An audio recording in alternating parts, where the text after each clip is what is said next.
Welcome to the Bigger Room podcast. I'm your host, Mel Cobian. And I'm Jill Bender, and today we want to talk about true stories. It's going to be a mixture of true crime and one of the stories, it may be based loosely on books, folktale, and some book stories, but thought that would be a fun way to end our Halloween month.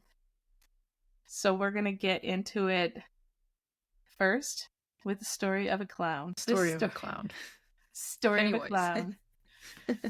Pennywise, to be specific. So it was basically the real life Pennywise. I believe this was in the 50s. We're just going to say it was a time when clowns were just happy, party, friendly, make kids smile and laugh characters and not horror film features. But there was a particular clown that dressed up pretty close to what the modern day Pennywise looked like. He had the same like eerie big smile on his face, and the makeup was very close.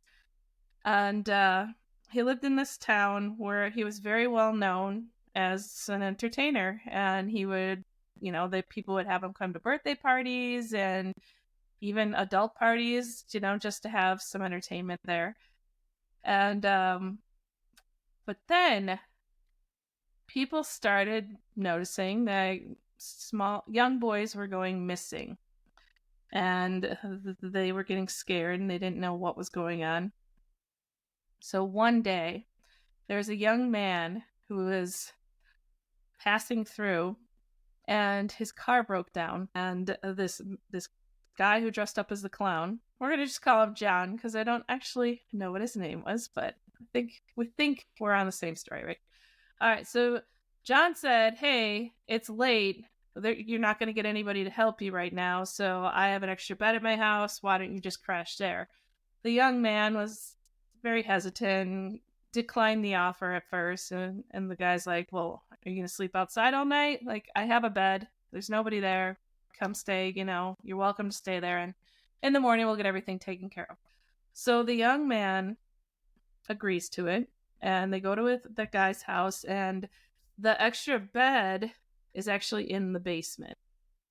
Okay, it's a little weird, but the guy was so tired and exhausted from everything that had happened. So he goes and lays down, passes out right away. He wakes up early morning and he hears giggling. He's like, what the heck? Where is that coming from? Kind of searches around the basement to see if he could figure this out. He ends up going into a room and he finds all these pictures, like disturbing pictures, and starts putting two and two together very quickly that this is where the missing children had been at some point. Like, this is how they're disappearing. He knows he needs to get the hell out of there, like now. So he goes to run up the stairs. As he gets to the stairwell, he sees a creepy-ass clown with his big smirky grin on his face standing in the stairwell, and kind of with that laugh that he had been hearing. So the clown's just standing there and has his clown laugh. So the guy does try to push past him. The clown knocks him out. He tumbles down the stairs and kind of lays there, and he can hear the clown slowly coming down the stairs toward him. And he knows he's in trouble. He has to get out of there. Let's kind of tie that into the John Wayne Gacy story. So very, very similar, except that I think it happened like 20 years later, but same exact theme of the killer clown.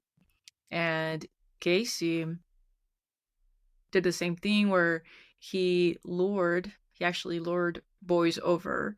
And how he got caught was that he had a contractor go to his house, and he was missing. He was never seen again. And his mom reported him missing and said, like, Gacy was the last person to see him alive. Gacy denied it. And this kid was only 15 years old. So the police actually got a search warrant for the house, and in the basement, I don't recall, I think it was like he confessed to, I think, killing 36, basically kids. And yeah, that's a lot. They believe that there was more, but he used to dress up as Pogo the Clown, and so now that's kinda where that fear of clowns really started to make its way to movies. They're super terrifying, is because of people like John Wayne Gacy. Mhm. Somebody some clowns we all trusted so much. Well, we didn't, but Yeah, we we knew better didn't. by the time No. we were around. So I got a Yes. question for you. Mhm. What is more terrifying to you, clowns or dolls? Me too. I have I'm not always gonna thought lie, dolls are way scary. when I was a kid, there was a creepy doll in my room. I never played with dolls. And there was this doll that was maybe like, I don't know, 2 feet tall that I was gifted when I was a kid, and I swear till this day Jeez. she moved. And I remember the day my sister and I, like, were screaming, running out of the room, and mom was like, "It was probably an earthquake or whatever," and it's like, "No, she blinked her eyes." I don't know what the heck. So, yeah, freaking hate dolls. I freaking hate dolls. I I I hate just them so yeah, much. no. No. No, no. That kind of ties into my next story. Now, this one is more folklore, I believe, and there's a couple different versions of books that have this similar story. They don't have the same name. But this is very relevant right now because there is like a remastered version of the movie Coraline that's coming out. And Coraline, for anyone that doesn't know, is a cartoon based movie. And I think it's horrifying. It's a girl with button eyes. So the story there was a mom, a daughter, and I think the dad had passed away. And the mom and the daughter, they ended up losing their house. They had to move, and they moved into like an older, broken down, kind of creepier house. And the girl, there was actually a wall in her room that I don't know if she was hearing noises, but for some reason she did cut out drywall to see what was behind this wall because I think she was hearing noises. And it was just a brick wall. The mom got so mad. Like, the mom was very abusive, especially once the dad had died. She was just very angry. She had no money. Like, life was tough. And she was just an angry lady. So, once the girl started questioning this brick wall and like what was going on with this whole, like, why was she hearing things behind it? The mom got so mad that she ended up beating this poor little girl to death. And then after a while, she started yelling at the girl, like, wake up, get up. I need you to open your eyes. And the girl didn't respond because she had died. And so the mom ended up sewing buttons on her eyes to make it appear like she did wake up because apparently she couldn't deal with what she had done. Days went by and a stench was coming from their house so bad that the neighbors started calling, started reporting it. And then they came in and found the poor, lifeless little girl with buttons Yeah. sewn into her eyeballs. Creepy and gross. Super creepy and gross, and since People are messed up. Even the people that come up with yeah, these yeah. stories. Yeah. Yeah, I mean, we've talked over the episodes how a lot of inspiration in some of the movies, they get taken sometimes to the extreme. Like they're always the drama that they invoke in the movies. You really have to go to a dark place to do that, and yeah, it's crazy. Mm-hmm. So let's talk about one last case here that is making its way back into mainstream media. So we'll touch a little bit up on that, but have you heard, Jill, of the Zodiac Killer? I have. My mom used to tell us about it, but I had seen the movie years ago. Yeah. Yeah, California has a lot of serial killers. There's like the Golden State Killer, and you have all these other names, but the Zodiac Killer started well, it was based off of Northern California. Um Actually all of California, but mostly the attention that the Zodiac Killer was getting was in Northern California. And the reason why this case is something that I've always remembered is because of the ciphers. So the way that he was also taunting the police. Do you recall that? What do you I think do. goes on in a person's mind to not only just taunt the police, but also send ciphers? Like, imagine the time and the psychology behind that person to sit there, and they didn't have a chat GPT back then to, come up with these ciphers. So this is like, this is He like he they, he clearly had some Rain Man qualities to him that yeah, yeah, to be able to do that. It is the because, super special kind of messed up. yeah, yeah. Because it blows my mind that they still haven't been able to decipher some of them, especially because clearly this fed his ego, and Mhm. he was enjoying this a lot. But he confessed in one of the ciphers that his name, that he already basically told them who he is in one of the Mm. ciphers. Hey, So, Mel, why don't we take a step back and explain kind of what the movie is about in a short little, or not well, the movie, I mean, not the movie, the actual, the movie. the actual story of what, like he picked up hitchhikers, didn't he? Yeah, so there was in the late 60s he would pick up hitchhikers and then he would kill them and he would dress there were some people that did survive and this is how they were able to give some sort of description.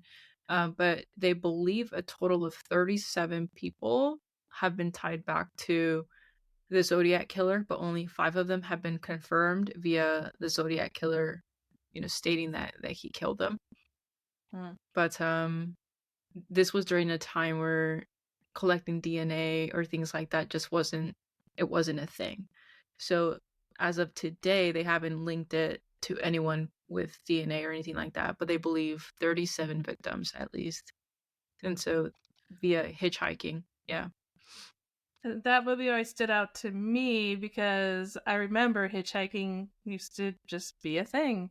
And Mhm. the family that I had nannied for, both of them used to hitchhike. Like the dad, he just recently told me, he said, yeah, before I had a car when I was in high school, when I was freshman, sophomore, I didn't have a car yet. And he said, I hated waiting for the bus because it would take so long to get home. He's like, I just stick my thumb up and hitchhike home. I'm like, what? He's like, that's what we did. And we all did it. It was totally normal. It Yeah. wasn't anything bad. It was just how we got home. I'm like, oh my God, Yeah. it's just totally different time. Oh, But people like the Zodiac Killer sure put a stop to that.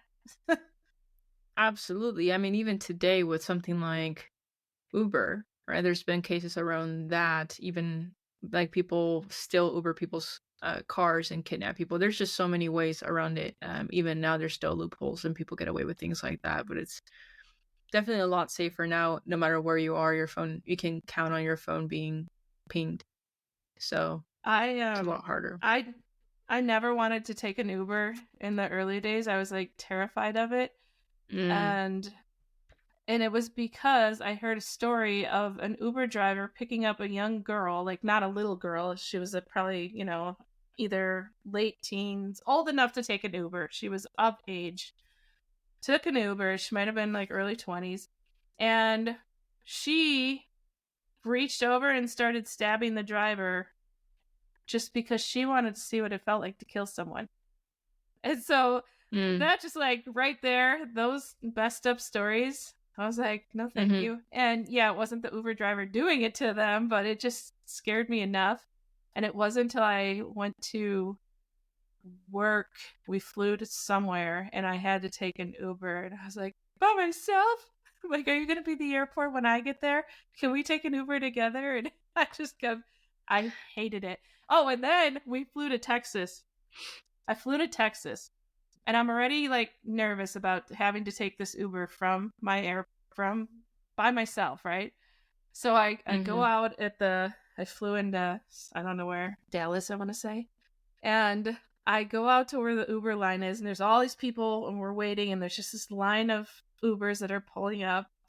And mine finally pulls up, right? I'm nervous. I'm already nervous. It's a beautiful sunny day. It's warm. I'm happy to be in Texas and my Uber pulls up. This woman that worked at the airport that was directing traffic, she's like, stop. And she almost hits me in the chest, like to stop me. The guy already took my rolling suitcase. And he's starting to put it in the back of the car. And she's like, do not get in this man's car. And I was like, what? And she's like, do not get in this man's car. And she's like, sir, put the bag down. You need to leave right now. And I'm like, holy crap, what is happening? And so she made him leave. And she's like, go on the app and get another Uber. You're not getting in that car. And she's like, this is how people get killed, ever Oh my kidnapped or God. something. And I was like, what just happened? And so then when I saw the guy that lived in Texas that I worked with, he's like, yeah, most likely he just didn't have the correct airport sticker to be able to do Uber at the Go through airport. there. Yeah, Oh, that's I asked the wild. other Uber driver that I told the other Uber driver that story. He told me why. But yeah, I was like, oh my God, I'm already so scared. And now this just happened. But Yeah, yeah. that's wild. That's crazy. Yeah, you really aren't safe. But back to the Zodiac killer. So as of today, this year, a few, I think like maybe a month or two ago, there's this guy on TikTok, and you can just search it if you're interested. Just search for Zodiac killer's grandson, and there's this guy who was also a police officer. He served in the military, and he is convinced that his grandfather was a Zodiac killer. And he goes on these rants to connect the dots as to why, to include Mm. that his grandfather was a police officer, and how when he was interviewed, which you can see in the interviews of his grandfather, he was considered a suspect. And when he's describing the scene, it's almost like he's smiling about it, or he's just describing the scene.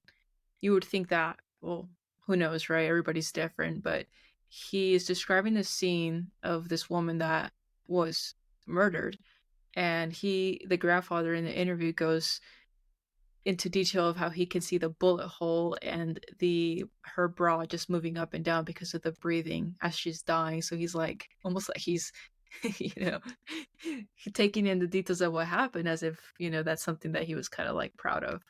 And so all these little things, the grandson is saying, this is why it was my grandfather. Not to mention that he gets some of the ciphers, and then some of the ciphers. So his grandfather's name was Richard, and so nickname for Richard is Dick. And in some of the ciphers, you could see where he would write Dick. Then he had letters of his grandfather, and the way he would write certain letters is this same exact writing as the ciphers that were sent to the newspapers. And so he got so much attention on TikTok that now they're working on a documentary to dig further into potentially solving the Zodiac killer case. Yeah, super wild. Interesting. Yeah. Yeah. Um, so when you said you've had a lot of serial killers and messed up people from California, California. Yeah. I was going to say that Wisconsin has produced a good number of them as well. Like I used to always say that, but I decided to Google it while we were talking there, and to my surprise, Wisconsin's not on the list at all.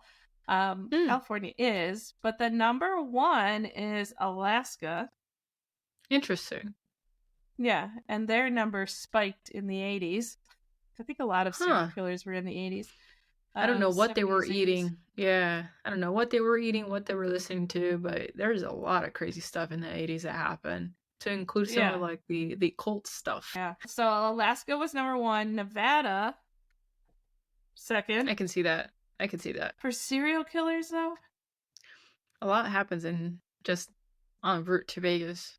A lot. and then Florida is third, California was fourth, and then Washington, Oregon, Louisiana. Oh, the whole entire West Coast, huh? Well, not Florida, but Yeah. yeah. Wow. There's just so much space out there that I think everybody thinks they could just dump somebody somewhere and get away with it. Yeah. There's a lot of desert and a lot of woods. Yeah, that's wild. Thank you so much for tuning into the Bigger Room podcast during the month of October and listening to our spooky episodes. We've had a lot of fun making them, for sure. Next week, we'll be back at it with more of mindset, business related, entrepreneurship. We really hope you guys enjoyed it as much as we did, and we'll see you next week.